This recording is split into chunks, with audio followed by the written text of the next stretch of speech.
শরীয়তপুরের নড়িয়ায় নন জুডিশিয়াল স্ট্যাম্পে স্বাক্ষর জালিয়াতি করে একটি ভুয়া বায়না দলিল তৈরি করে হয়রানির অভিযোগে ৩ জনকে গ্রেপ্তার করা হয়েছে। বৃহস্পতিবার ও শুক্রবার অভিযান চালিয়ে তাদের আটক করে নড়িয়া থানা পুলিশ। পরে আদালতের মাধ্যমে তাদের জেল হাজতে পাঠানো হয়। গ্রেপ্তারকৃত আসামিরা হলেন নড়িয়া উপজেলার কেদারপুর গ্রামের সিদ্দিক আলম ব্যাপারীর ছেলে মতিউর রহমান ব্যাপারী, একই উপজেলার দক্ষিণ চাকদো গ্রামের বাবু হাওলাদারের স্ত্রী সাবিনা আক্তার ও কলুকাঠি গ্রামের আলমগীর চৌকিদারের স্ত্রী শিল্পী বেগম। মামলা সূত্রে জানা গেছে, নড়িয়া উপজেলার দক্ষিণ চাকদো গ্রামের উজ্জ্বল হাওলাদার ও বাবু হাওলাদারের মধ্যে জমি নিয়ে পুরনো বিরোধ রয়েছে। 2017 সালে উজ্জ্বল প্রতিবেশী রাজ্জাক হাওলাদারের কাছ থেকে 18.55% জমি কিনে ভোগ দখল করছেন। ওই জমি কিনতে না পেরে বাবু হাওলাদার ক্ষিপ্ত হয়ে উজ্জ্বলের স্বাক্ষর জাল করে 300 টাকার স্ট্যাম্পে একটি ভুয়া বায়না দলিল তৈরি করেন। পরে বাবুর স্ত্রী সাবিনা আক্তার উক্ত ভুয়া দলিল ব্যবহার করে উজ্জ্বলের বিরুদ্ধে মিথ্যা মামলা দায়ের করেন। মামলায় দাবি করা হয়, উজ্জ্বল জমি বিক্রির কথা বলে 10 লাখ টাকা বায়না নিয়ে স্ট্যাম্পে বায়না করেছেন। উজ্জ্বল হাওলাদার জালিয়াতির বিষয়টি জানতে পেরে বাবু হাওলাদার তার স্ত্রী শ্বশুর ও বোন সহ 6 জনের বিরুদ্ধে পাল্টা মামলা দায়ের করেন। সিআইডির ফরেনসিক রিপোর্টে স্বাক্ষর জালিয়াতির প্রমাণ মেলে এবং আদালতে বায়না দলিলটি ভুয়া প্রমাণিত হয়। এই ঘটনায় পুলিশ শিল্পী বেগম, সাবিনা আক্তার ও মতিউর রহমান ব্যাপারীকে গ্রেপ্তার করে আদালতে পাঠায়। আমার চাচা থেকে জায়গা রাখি, আমার আপন চাচা থেকে জায়গা রাখি, তো সেই সূত্রে আমি চাচা থেকে জায়গা দিয়ে না রাখতে পারি, সেই জন্য আমার একাধিক মামলা দিতেছে, একাধিক হামলা দেয়। তারপর আমার চাচা আমার মামলা আমার জায়গা বুঝায় দেয়, আমার পিলার সব কিছু ফালায় দেয়। আমি নড়িয়া থানা অভিযোগ করি, ইউনিয়ন পরিষদ অভিযোগ করি।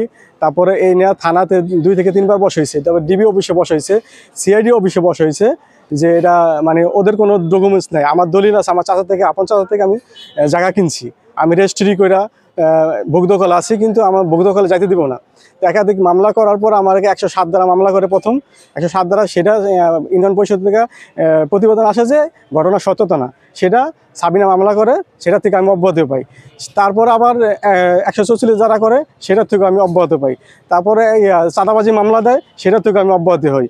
তারপরে এই স্ট্যাম্প দিয়া মামলা করে 10 লাখ টাকার ফিরা মামলা করে, এটা আমার সিগনেচার নকল করে জালিয়াতি করে আমাকে 10 লাখ, আমি নাকি তার কাছে জায়গা বিক্রি করছি, সেই ক্ষেত্রে 15 লক্ষ টাকা জায়গা বিক্রি করছি, সেই ক্ষেত্রে আমি 10 লক্ষ টাকা নিচ্ছি।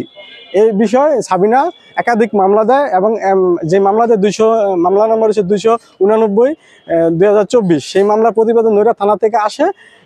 সেই ঘটনা সত্যতা না, সেই ঘটনা সত্য না, কিন্তু একের পর এক। তারপর আমি কি করি, যখন 44 ধারা আমার কাজ বন্ধ করে দেয়, আমি কাজ বন্ধ করে দেওয়ার পর ওই স্ট্যাম্প নিয়ে আমি জালিয়াতি প্রতারণা মামলা আমি জারি করার পরে তা সিআইডিতে তদন্ত দেয়। সিআইডি একাধিকভাবে তাদেরকে নোটিশ করে, তারা সিআইডি কাছে স্ট্যাম্প জমা দেয় না। তারপর সিআইডি আদালতে করে, তারপর তাদের সাবিনা নামে সার্চ ওয়ারেন্ট হওয়ার পরে সেই স্ট্যাম্প দিতে বাধ্য হয়। স্ট্যাম্প দেওয়ার পরে সেই স্ট্যাম্প ফরেনসিকের জন্য ঢাকাতে পাঠানো হয়। ঢাকা থেকে আসে রিপোর্ট, আসার পরে এই রোববারে তাদের নামে ওয়ারেন্ট হয়, তাদের 6 জন আসামি, তাদের নামে ওয়ারেন্ট হয়। ওয়ারেন্ট হওয়ার পরে সাবিনা এবং মতি ব্যাপারী তাদের ধরে নিয়ে আসে। আজকে দুজনই আদালতে ছিল, আর বাবু আছে ইতালিতে, আর আরও যে আসামিরা আছে তারা পলাতক আছে। আর আমারে একাধিকভাবে মারার জন্য প্ল্যান করতেছে। এই যে আদালতে আছে, আদালতে হাজিরা দিতে আইসো আমাকে মারছে।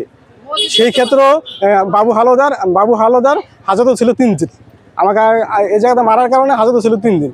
এখন আমি এই মামলায় তাদের ওয়ারেন্ট হওয়ার কারণে সে আমাকে ইউনিয়ন পরিষদে আমি গেছি জন্মনিবন্ধন আনতে। সেই জায়গায় আমার ইউনিয়ন পরিষদের ভিতরে সিসি ফুটেজ দেখলে বুঝতে পারবেন, সেই জায়গায় আমার মনির এবং আরও 10 থেকে 15 জন লোক নিয়ে আমাকে হামলা করে। এটা গত পরশুকা। আমি তখন থানাতে জিডি করার পরে সেটা তদন্ত অবস্থা আছে।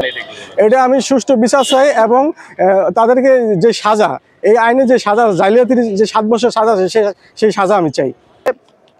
নড়িয়া থানার সিআর মামলা আকারে দায়ের করেছিলেন উজ্জ্বল হাওলাদার। সিআর মামলা হচ্ছে 273/24। সেই মামলাটা ডিবিকে তদন্ত দেয়। তদন্তের শেষে ডিবি ওনারা এই যে আসামিরা একটা স্ট্যাম্প জাল করেছিল, ওনার সম্পত্তিটা নিয়ে নেওয়ার জন্য আজকে সাবিনা আছে 2 নং আসামি এবং 4 নং আসামি আছে মতিউর রহমান, ওনারা জাল করে এবং অন্যান্য যারা আসামি আছে তারাও জাল করে। এটা রিপোর্টটা চলে আসে যখন ফরেন্সিকে যায়, ফরেন্সিকে গেলে দেখা যায় যে তারা এই স্বাক্ষরটা আজকে যে উজ্জ্বল বাদী ওনার না, তাহলে এই স্বাক্ষরটা নিশ্চয়ই, যেহেতু ওনারা একটা বাদী হয়ে পিটিশন মামলা করেছিল 144-45 দ্বারা, সেই মামলায় এই যে বাদী সাবিনা আছে তিনি আসলে এই স্টাম্পটা জাল করেছিল, জাল করে সম্পত্তি হাসিলের জন্য মামলা করেছিল। সেই কারণেই আজকের যেই বাদী আছে উজ্জ্বল হাওলাদার, উনি একটি সিআর মামলা করেছে। সেই মামলায় গতকালকে 2 জন আসামিকে ধৃত করেছিল, 2 নং আসামি সাবিনা এবং 4 নং আসামি মতিউর রহমান।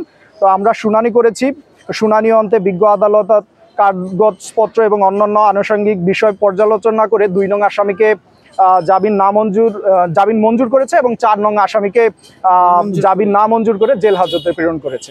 এই মামলাটা শুরু হয়েছিল, এই যে উজ্জ্বল হাওলাদার উনি একটি সম্পত্তি কিনেছিল রাজ্জাক হাওলাদার থেকে, সেই রাজ্জাক হাওলাদারের সম্পত্তিটা কিনতে চেয়েছিল আজকে যে আসামি সাবিনা বাবু হাওলাদার তারা। তো এই যে আসামি বাবু হাওলাদার, তাদের কথা হলো তুমি সম্পত্তিটা কেন গিয়েছে, এই সম্পত্তিটা আমরা কিনবো, এই হচ্ছে মূল বিরোধ। সেই বিরোধের কেন্দ্র করেই ওনাকে বিভিন্নভাবে মামলার পর মামলা দিয়ে হেনস্থ করা, তাকে এলাকায় থাকতে না দেওয়ার জন্য একাধিক মামলা দিয়ে যাচ্ছে, এখনো দিয়ে যাচ্ছে। পরবর্তীতে উনি এই মামলাটা করতে বাধ্য হয়েছে।